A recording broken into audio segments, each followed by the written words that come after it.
Hi guys, welcome back to Jeevana 360 YouTube channel. ಎಲ್ಲರೂ ಚೆನ್ನಾಗಿದ್ದೀರಾ ಎಂದು ಭಾವಿಸುತ್ತೇನೆ. ಇಂದು ನಾವು ಚೆನ್ನಾಗಿ ಮಸಾಲ ಮಾಡುತ್ತಿದ್ದೇವೆ. ಹೋಮ್ ಮೇಡ್ ಮಸಾಲ ಯೂಸ್ ಮಾಡಿಕೊಂಡು ಹೇಗೆ ಮಾಡೋಣ ಎಂದು ನೋಡೋಣ ಬನ್ನಿ. ಚೋಲೆ ಮಸಾಲ ಮಾಡೋದಕ್ಕೆ ಬೇಕಾಗುವ ಐಟಮ್ಸ್: ಮೊದಲಿಗೆ 4 ಟೊಮೊಟೊ ತೊಗೊಂಡು ಮೀಡಿಯಮಾಗಿ ಕಟ್ ಮಾಡಿಕೊಂಡಿದ್ವಿ. 2 ಈರುಳ್ಳಿನ ಉದ್ದುದ್ದಕ್ಕೆ ಹಚ್ಕೊಂಡಿದ್ವಿ.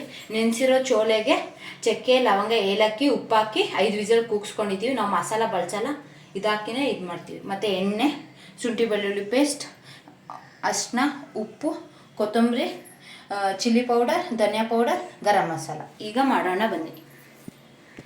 ಈಗ ಮಸಾಲ ರೆಡಿ ಮಾಡ್ಕೊಳ್ಳೋಣ. ಅದಕ್ಕೆ ಒಂದು ಬಾಣಲಿ ಇಟ್ಕೊಂಡಿದ್ದೀವಿ. ಈಗ ಅದಕ್ಕೆ 2 ಸ್ಪೂನ್ ಎಣ್ಣೆ ಹಾಕ್ಕೊತಿದ್ದೀವಿ. ಎಣ್ಣೆ ಸ್ವಲ್ಪ ಬಿಸಿ ಆಗಬೇಕು. ಈಗ ಅದಕ್ಕೆ ಹಚ್ಚಿರೋ ಈರುಳ್ಳಿ ಹಾಕೋಣ. ಈಗ ಇದನ್ನ ಚೆನ್ನಾಗಿ ಮಿಕ್ಸ್ ಮಾಡೋಣ. ಈರುಳ್ಳಿ ಈಗ ಹಸಿ ವಾಸನೆ ಹೋಗಿದೆ. ಇದಕ್ಕೆ ಇವಾಗ ಶುಂಠಿ ಬೆಳ್ಳುಳ್ಳಿ ಪೇಸ್ಟ್ ಹಾಕೋಣ. ಶುಂಠಿ ಬೆಳ್ಳುಳ್ಳಿ ಪೇಸ್ಟ್ 1 ಸ್ಪೂನ್ ಹಾಕೊತಾ ಇದ್ದೀವಿ. ಸ್ವಲ್ಪ ಅರಿಶಿನ ಹಾಕೋಣ.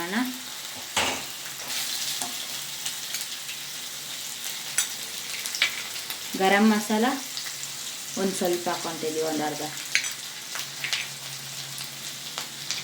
ಚಿಲ್ಲಿ ಪೌಡರ್ 1 ಸ್ಪೂನ್ ಹಾಕೊತಾ ಇದ್ದೀವಿ. ಧನಿಯಾ ಪೌಡರ್ 2 ಸ್ಪೂನ್ ಹಾಕ್ಕೊಂಡಿದ್ದೀವಿ. ಈಗ ಇದನ್ನ ಚೆನ್ನಾಗಿ ಮಿಕ್ಸ್ ಮಾಡೋಣ ಈರುಳ್ಳಿ ಜೊತೆಗೆ. ಈರುಳ್ಳಿ ಜೊತೆನೇ ಯಾಕೆ ಮಸಾಲ ಹಾಕ್ತೀವಿ ಅಂದರೆ, ಆ ಎಣ್ಣೆ ಜೊತೆನೇ ಮಸಾಲ ಎಲ್ಲ ಹಸಿ ವಾಸನೆ ಹೋಗಲಿ ಅನ್ನೋ ಕಾರಣಕ್ಕೆ ಈರುಳ್ಳಿ ಜೊತೆಗೆ ಮಸಾಲ ಎಲ್ಲ ಆ್ಯಡ್ ಮಾಡ್ತಿದ್ದೀವಿ. ಈಗ ಹಸಿ ವಾಸನೆ ಹೋಗಿದೆ. ಇದಕ್ಕೆ ಇವಾಗ ಟೊಮೆಟೊ ಹಾಕ್ಕೊತಿದ್ದೀವಿ.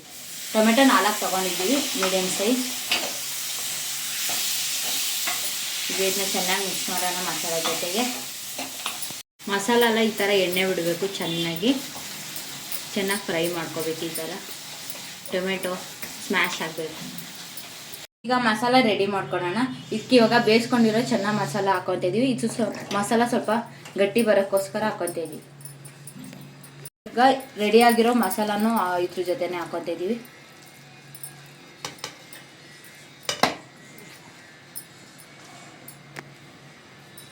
ಈಗ ಮಸಾಲ ಈ ಥರ ನುಣ್ಣಗೆ ರುಬ್ಕೋಬೇಕು.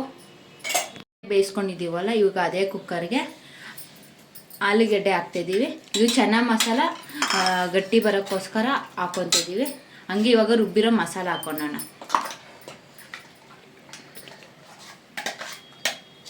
ಇದು ನಿಮಗೆ ಚೆನ್ನಾಗಿ ಮಸಾಲ ಗಟ್ಟಿ ಬೇಕಂದರೆ ಆಲೂಗೆಡ್ಡೆ ಹಾಕ್ಕೋಬೋದು, ಇಲ್ಲ ನಿಮಗೆ ಜಾಸ್ತಿ ಗಟ್ಟಿ ಬೇಡ ಅಂದರೆ ಹಾಕೊಂಡೇನೂ ಇರ್ಬೋದು. ಚೋಲೆ ಭಟೂರೆ ಚೆನ್ನಾಗಿ ಕುದೀತಿದೆ. ಉಪ್ಪು ಖಾರ ನೋಡ್ಕೊಂಡು ಕಡಿಮೆ ಇದ್ರೆ ಹಾಕ್ಕೊಂಡು ಈಗ 1 ವಿಸಲ್ ಬರ್ಸ್ಕೊಳ್ಳೋಣ. ಈಗ ಕುಕ್ಕರ್ ಆಗಿದೆ, ಓಪನ್ ಮಾಡಿ ನೋಡೋಣ ಬನ್ನಿ.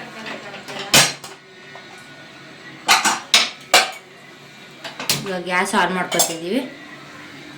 ಈಗ ಹಾಕಿರೋ ಆಲೂಗೆಡ್ಡೆನೇ ಎತ್ಕೊಂಡು ಸ್ಮ್ಯಾಶ್ ಮಾಡ್ಕೊಳ್ಳೋಣ ಸಪ್ರೇಟಾಗಿ.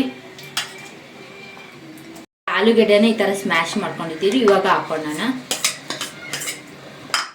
ಈಗ ಕೊತ್ತಂಬರಿ ಕಟ್ ಮಾಡಿರೋದು ಹಾಕೊತಿದ್ದೀವಿ. ಮತ್ತು ಸ್ವಲ್ಪ ಶುಗರ್ ಹಾಕೊಳ್ಳೋಣ,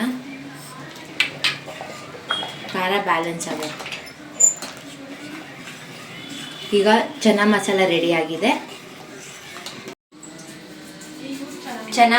ರೆಡಿಯಾಗಿದೆ. ಇದನ್ನ ಪೂರಿ ಚಪಾತಿ ಜೊತೆ ಆದರೂ ತಿನ್ಬೋದು. ಇದು ಹೋಮ್ ಮೇಡ್ ಮಸಾಲ ಯೂಸ್ ಮಾಡಿದ್ದೀವಿ. ಈ ವಿಡಿಯೋ ನಿಮಗೆ ಇಷ್ಟವಾಗಿದ್ದಲ್ಲಿ ಲೈಕ್ ಮಾಡಿ, ಕಮೆಂಟ್ ಮಾಡಿ, ಶೇರ್ ಮಾಡಿ. ಇನ್ನೂ ಹೆಚ್ಚಿನ ವಿಡಿಯೋಗೆ ಸಬ್ಸ್ಕ್ರೈಬ್ ಮಾಡಿ. ಧನ್ಯವಾದಗಳು.